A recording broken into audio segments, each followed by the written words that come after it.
Hi wrestling fans, thanks for clicking on the Reddit Rose Report, same place, same time. WWE SmackDown star Kaval, it's revealed that his MRI results on his ankle came back negative today, which is good. Still tender, but he said doing well. Ankle will be okay, MRI was negative.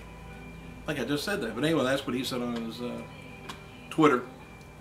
Kaval wrestled a wrestling match with Kofi Kingston against Dolph Ziggler, Jack Swagger at this week's SmackDown television tapings for this Friday's episode.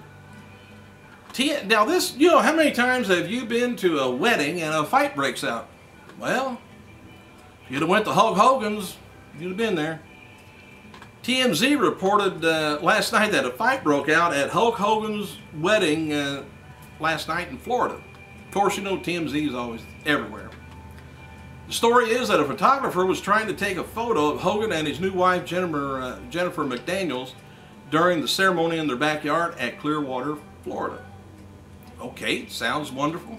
Hogan family employee told the photographer to leave, and then a fight broke out as results. Hulk and Jennifer were, as they were saying their vows. Police were called in, but nobody was arrested since either side decided to press charges. But anyways, there's a little follow-up to it. The photographer who crashed Hogan's wedding screamed, "I'm packing a gun." Anyway, during the brawl, the security guard and TMZ was amazed. That's what started the whole thing, I guess. He just yelled out, "I'm packing a gun." Anyway, according to a source at the wedding, security guards and family friend Ron Howard, no, not that one, approached the photographer and asked him to leave. Sources said Howard told the cops that the photo, Robert Martinez, I guess, put his forearm on Howard's throat and then yelled, "I'm packing a gun." That's when the fight really started, and someone at the wedding called the cops. Clearwater PD confirms the gun was mentioned during the altercation, but oh well. And there's this.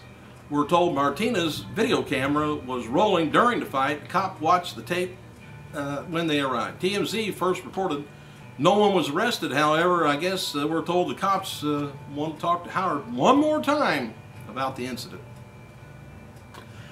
And you know how you always want to have children when you're growing up and becoming adults and everything? Here's one reason not to. Anyway, it appears as though, of all things, Batista's daughter, Athena, is appearing in a sex tape. And the video is out there. If people look hard enough, they can find it.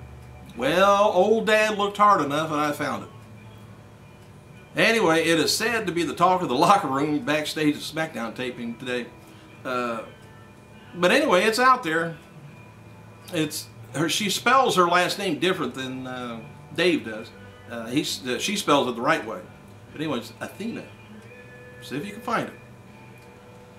The Diva table match with LeCool versus Beth Phoenix and Natalya for the TLC pay-per-view was the company's way to respond to a recent Tara versus Mickie James cage match in TNA. And like I said, I watched that cage match at well, they had a pay-per-view and then they had the cage match, I believe it was last Thursday. They put on some good matches, Tara and Mickie James does. Alright, World Heavyweight title at the Table, Ladders, and Chairs match pay-per-view was changed to a fatal four-way last night, adding Del Rio and Rey Mysterio being added to the match. I'm not sure why they did that, except Rey still may not be the 100%. That'll take some of the heat off of it. December 13th episode of Raw did a 3.1 rating with about 4,650,000 viewers. The normal time slot, the program due at 3.2 with about 4,900,000 viewers. And it did a 2.75 and it went up to a 3.22 and stayed at 3.22. Last week's show did a 3.1 in their normal time slot with 4,800,000 viewers.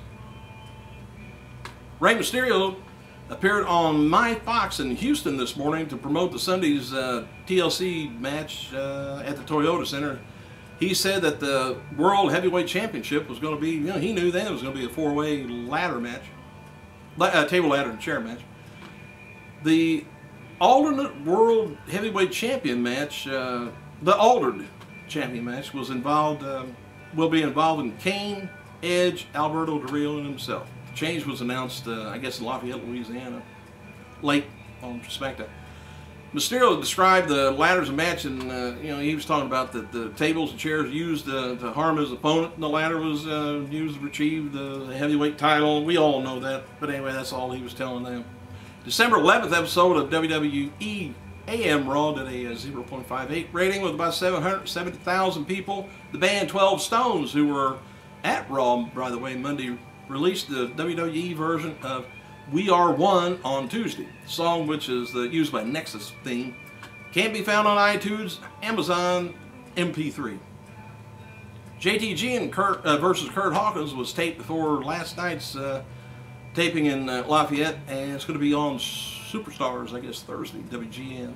The dark match before last night's taping in Lafayette, well, we didn't see Trent Beretta defeat Abraham Washington. Where in the world's that sucker been? He's the former ECW announcer who's still in developmental for some reason. Washington cut a heel promo before the match. I liked Washington on NXT. Thought he was funny. WWE and Kmart is going to be partnering up to promote this year's Royal Rumble pay-per-view. Several WWE merchandise sections will be placed throughout the Kmart stores, and there's going to be several superstars in-store appearances. Sheamus, he's going to be in Somerville, Maryland, looks like December 30th. I guess they're going to be giving out wristbands, are needed, by the way, for that, and will be giving out to the first 300 customers. The Miz is going to be appearing at Kmart in Youngstown, Ohio on January 23rd, 5 p.m. Wristbands again, if 300 people show up. Kofi Kingston is going to be appearing at Kmart, Beachmont Avenue, Cincinnati, Ohio, Monday the 24th. Same deal there. Shawn Michaels hinted at a WWE return with the following message on his Twitter yesterday. Now, he might be just teasing again. It was great seeing WWE gang at the tribute show. Got some business done. Seemed like there's going to be, there may be a future with the WWE and yours truly. Well, what does that mean? Goldust, by the way, noted on his Twitter he's going to be working on an audio version of his autobiography. On a related note, his book signing tour has been postponed due to his recent injury. They hate that. All right, dark main event after last night's SmackDown. We didn't see Edge beat up Kane via DQ, by the way. And when Kane used the chair, that's what the DQ was from. Edge then speared Kane to end the show. WWE NXT 4 rookie Johnny Curtis leads the immunity standings with 2 points after last night's second episode of Season 4. Jacob Novak, let me see, Brian Saxton, I guess, are the only other rookies with immunities at 1 point each, if you keep track. Curtis, Brodus Clay, let's see, Conor O'Brien are all 1-0 after week 2. Novak and Saxton are 0-1. Derek Bateman currently at win-loss of 0-2. And for what it's worth, Jolene Johnson, who is WWE's entertainment relation manager, posted on the Twitter for potential WWE superstars and divas. She wrote, looking for amazing men who want to, men and women, who want to earn a WWE contract. If you know anyone, have them email her. JLIVISHIN at shedmedias.com.